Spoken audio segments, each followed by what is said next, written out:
Olá, mulheres preciosas, mulheres tão guerreiras, ouvindo esses áudios, sendo despertadas. Que Deus abençoe a vida de cada uma de vocês, viu? Que quem fala é a Viviane Martinello, do Esposas que Oram. Estamos juntas estudando o livro Despertar da Leoa, da Lisa Bevere, da editora Chara, que tem sido, assim, de grande bênção. Várias pessoas de outros países têm nos chamado, que têm ouvido os áudios. Nós estamos muito felizes. Vamos para mais um áudio? Hoje nós estamos no áudio 19 e nós vamos terminar, então, o capítulo 7. Vamos lá. Há pouco tempo precisei determinar se eu tinha o direito de falar a vida de um jovem. Ele é um líder com uma grande promessa e tenho grande respeito por ele. Por me sentir, de certa forma, protetora do chamado de Deus sobre a vida dele, quis lhe fazer uma espécie de correção. Mas para isso eu precisava primeiro determinar o que era o nosso relacionamento para saber se ele podia me ouvir. Então eu perguntei a ele: como você me vê na igreja? Ele respondeu sem hesitar: eu a vejo como uma líder. A resposta dele me disse que eu podia falar o que eu ouviria e que ele ouviria corretamente o que eu ia dizer. Se ele respondesse de modo diferente, eu teria guardado meu conselho. Esse tipo de lava-pés funciona em uma estrada de mão dupla. Não apenas devemos falar a vida dos outros, precisamos também convidar os outros para darem a sua opinião. Eu tenho uma amiga muito querida, que é como uma irmã mais velha para mim. Ela é uma pastora extraordinária e uma pessoa experiente em desenvolver as filhas de Deus. Temos sido amigas próximas por tempo suficiente para que ela conheça tanto os meus pontos fortes quanto as minhas fraquezas. Recentemente senti que eu precisava convidá-la intencionalmente para fazer parte do processo de cuidado em minha vida. Enquanto tomávamos um café, eu disse a ela: preciso que você fale comigo sobre a minha vida. Se você me vir ou ouvir dizer ou fazer qualquer coisa tola ou fora de ordem, por favor, me diga. De modo algum sinto que alcancei o auge espiritualmente ou que eu estou acima de qualquer correção. Ao contrário, preciso de alguém que seja qualificado para me dar direção e sabedoria. Ela concordou graciosamente em cuidar de quaisquer áreas pouco apresentáveis em minha vida. Para que isso realmente aconteça, tenho de estar em um relacionamento com ela. Mantenho um contato com ela intencionalmente e me coloco debaixo da sua instrução, lendo seus livros e ouvindo as suas mensagens. Ela não precisa repetir para mim, o que já deixou claro. Ela não tem o desejo de me controlar, apenas de garantir que eu não tenha qualquer sujeira no rosto. Quando todas nós fazemos parte de uma dinâmica social de limpeza e cuidado, entendemos que se estivermos enlameadas, isso refletirá nas outras irmãs também. Se você entrar em uma casa de adoração e não houver saudação ou ninguém estabelecer um relacionamento para você, encoraje-o a encontrar uma igreja onde haja interação e conexão. Amizades e igrejas sem conexão e interação não irão prepará-la para os propósitos de Deus. Eu estava me sentindo isolada e incompreendida. Esses não são acessórios atraentes. Eu sabia que precisava da ajuda criteriosa de outra pessoa para penteá-los e removê-los da minha vida. Esse processo de cuidado, de limpar, lamber e escovar, pode ser um ponto importante de conexão para nós. Parece que as nossas grandes amigas felinas sabem de forma inata o que nós, humanos, muitas vezes aprendemos a um alto preço. Pode ser perigoso cuidar de si mesmo. Santidade, não higiene. Você deve lembrar de Pedro, protestou contra os lava-pés e depois se ofereceu para ter todo o seu corpo limpo. Até que Jesus o fez saber que ele não precisava ser tão meticuloso. Jesus disse a ele: minha preocupação, entendam, é com a santidade, não com a higiene. João 13:10. A preocupação de Jesus deveria ser a nossa, santidade, não higiene. No fim do dia, e é por isso que somos responsáveis. Quando o ego é o nosso foco, a ganância e a indulgência correm soltas, alguns cristãos são consumidos pela necessidade de manter uma aparência de santidade, enquanto acusam outros de serem impuros. Jesus estava falando exatamente sobre esse problema quando disse: ai de vocês, mestres da lei e fariseus hipócritas! Vocês limpam o exterior do corpo e do prato, mas por dentro vocês estão cheios de ganância e cobiça. Mateus 23:25. Não devemos deixar passar o quadro maior aqui. A santidade não é uma questão de higiene, mas sim de coração. O curso da nossa vida diária pode sujar as nossas mãos e pés, mas ele não pode tornar sujo o que só Deus purifica. Só Ele é o Senhor Deus que nos torna santos. A confusão acontece quando o nosso foco está em evitar o mal em vez de fazer o bem. É então que as nossas vidas vazias correm o risco de serem invadidas por intrusos e predadores indesejados. Jesus ia por toda parte fazendo o bem e não evitando o mal. O oposto do pecado é a virtude. O mal é vencido com o bem. O mal não é desalojado por regras ou por nos escondermos dele. Sim, precisamos ter limites e usar a sabedoria. Sim, não devemos participar do mal. Mas será que estamos esfregando o que não precisa ser removido? Não devemos tentar lavar a nós e aos outros para livrar-nos a eles das coisas erradas. Aqui está o conselho de Jesus para purificar o corpo da ganância e da autocomplacência. Mas deem o que está dentro do prato como esmola, e verão que tudo lhes será limpo. Lucas 11:41. A preocupação de Deus é que sejamos limpos por dentro. Ele tem me encorajado a exortar o seu corpo, a igreja, no sentido de que é hora de sujar um pouco as nossas unhas e as nossas roupas, estendendo as mãos para fora dos nossos prédios, excessivamente limpos e ajudando os outros. Essa foi uma lição que Simão, o fariseu, precisava aprender. O ato de cuidado por excelência. Jesus foi convidado para entrar na casa de Simão, o fariseu. Essa era uma reunião dos limpos, até que a prostituta da cidade invade o local. Ela ouviu dizer que Jesus estaria ali e ela apareceu. Se isso não fosse suficiente ruim, ela levou um vaso cheio com um perfume de alto preço, ajoelhou-se diante de Jesus e em lágrimas derramou o perfume sobre os pés dele. Pobre Simão! Tudo o que ele queria era uma festa legal com um jantar para Jesus e seus amigos, e acontece isso. Quando Simão viu aquela cena, ele disse a si mesmo: se este homem fosse o profeta que pensei, saberia que tipo de mulher é ela. Lucas 7:39. Então, Jesus fez uma pergunta a Simão. Ele queria saber quem seria mais grato pelo cancelamento de uma dívida, a pessoa que devia pouco ou a que devia muito? Simão respondeu corretamente que aquela a quem mais tivesse sido perdoado seria a mais grata. De repente, Jesus dirigiu-se ao elefante, ou prostituta na sala, e falou. Então falou-se para a mulher, mas ainda falando a Simão, perguntou: vê essa mulher? Eu vim à sua casa e você não me trouxe água para os meus pés, ela porém derramou lágrimas nos meus pés e enxugou com os seus cabelos.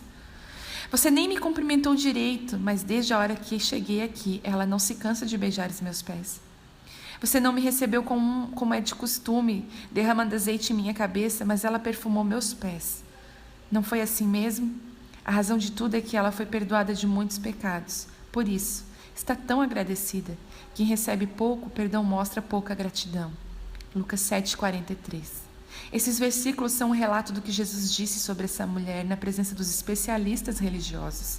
Mas ainda significava, são as palavras que ele disse a ela, mais significativas.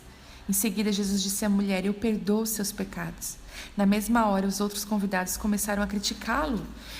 E pelas costas, quem ele pensa que é para perdoar pecados? Ele os ignorou e disse à mulher: sua fé a salvou, vá em paz. Lucas 7:48. É notável que Jesus tenha feito esse comunicado à única pessoa que não havia sido convidada para a festa. Por quê? Porque, diferentemente de Simão, ela o saudou e lavou os seus pés. Simão se posicionara alto demais para se humilhar diante de Jesus, mas não aquela mulher. O perdão dos pecados estava disponível para Simão. É claro que sim, ele estava disponível a todos os presentes. Jesus declarou isso na parábola que compartilhou, mas naquele momento Simão não entendia ou reconhecia que necessitava do cuidado em seu coração que Jesus podia lhe dar. Quando imaginamos que o nosso coração não precisa ser cuidado, começamos a julgar os outros. Julgando as pessoas, nós negamos a ela o que nós mesmos necessitamos. Foi isso que aconteceu com Simão. Ele precisava ter os pés lavados, ele precisava da saudação da paz, precisava da cura do bálsamo da unção, mas como ele achava que estava acima das necessidades dessas coisas, não ofereceu nenhum desses rituais de saudação e cuidado aos seus convidados. Um lugar de honra. Enquanto escrevo isso, não posso evitar de me perguntar se Jesus voltaria o seu rosto para as mulheres enquanto faria uma indagação aos líderes legalistas dos nossos dias. Algo assim. Vocês acham que o pecado da mulher é grande demais para que ela mereça reconhecimento, portanto vocês a ignoram. Vocês imaginam que ela de alguma forma está fora do meu chamado de apresentar o Evangelho, mas eu enfatizei o exemplo dessa mulher e assim perdoei as mulheres. Vocês imaginam que o pecado de Eva foi o maior que de Adão, assim vocês negam às filhas o acesso à minha mesa, mas não esqueçam que aqueles que são muito perdoados são muito gratos. Um lugar de honra será encontrado para essas filhas, ainda que seja por meio de lavarem e ungirem os meus pés. Glória a Deus. Adoráveis leoas, é hora de darmos novamente o nosso glorioso Senhor algo no qual Ele possa se orgulhar. Para ver isso acontecer, estou disposta a lavar alguns pés e ter os meus pés lavados. Vamos estar dispostas, cada uma de nós, a fazer qualquer coisa ou ir a qualquer lugar, se isso significa que Jesus terá motivos para se maravilhar quando ele olhar em nossa direção. Simão pensou que aquela mulher prostituta queria chamar a atenção de Jesus, mas Jesus chamou de amáveis as suas tentativas desajeitadas. Não se preocupe se suas tentativas forem desajeitadas em princípio. Apenas comprometa-se a começar. Quero que todas nós deixemos esse tipo de impressão em Jesus para que Ele diga a nosso respeito: estou impressionado por elas terem me demonstrado tanto amor. Vamos fazer alguma coisa maravilhosamente significativa para o nosso Senhor. Ao manifestarmos bondade, cuidado e boas-vindas para os outros, derramamos a nossa adoração aos pés dele. Vamos ungir umas às outras para a sua volta e para a nossa ressurreição. Vamos lavar os pés umas das outras, ainda que seja com as nossas lágrimas. Deixem que elas caiam desimpedidas até que haja umidade suficiente para lavar a sujeira e a imundície dos pés da igreja. Vamos chorar sobre os nossos próprios pecados e sobre a injustiça lançada sobre as nossas irmãs e crianças em todo o mundo. Se a misericórdia tem sido derramada em você, não é suficiente para reduzi-la a lágrimas, então permita que a crueldade do infortúnio das filhas cativas comova você. Que as suas lágrimas lavem os pés de outros e magnifiquem o nome do Senhor. A saudação e cuidados da leoa simbolizam a maneira como demonstramos aceitação e inclusão umas às outras. A forma como cumprimentamos indica como vemos umas às outras, como líderes, colegas ou discípulas. A maneira como os outros veem você determina como você vai ser cuidado. Exemplo da leoa nos mostra que agregamos valor quando cuidamos dos outros.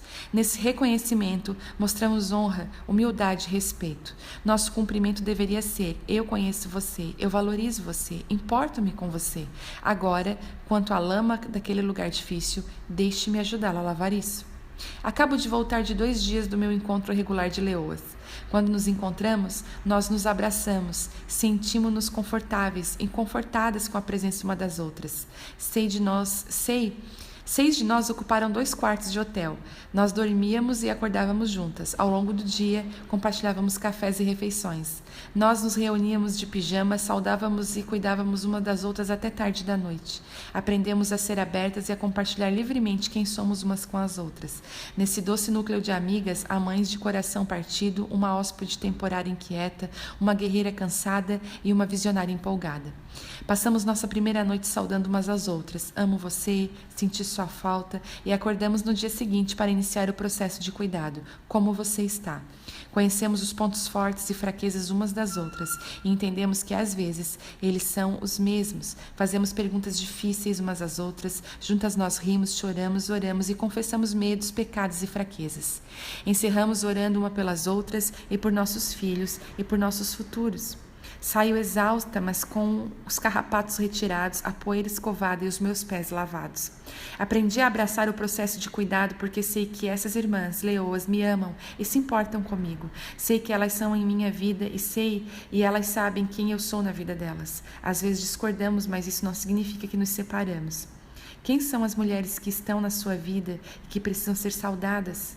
Quem no seu mundo se beneficiará com algumas lambidas cheias de carinho? Existe alguém que você poderia convidar para fazer parte do seu processo de cuidado e lambidas? Então, meninas, esse áudio foi o capítulo 7, o áudio 19, ele acabou agora. E eu achei interessante deixar mais um apêndice. Que lindo isso, de nós cuidarmos umas das outras, encorajarmos umas às outras, muitas vezes exortarmos umas às outras. Nós precisamos desse cuidado, precisamos dos olhos das nossas amigas, das nossas irmãs, sobre as nossas vidas, sobre o nosso coração.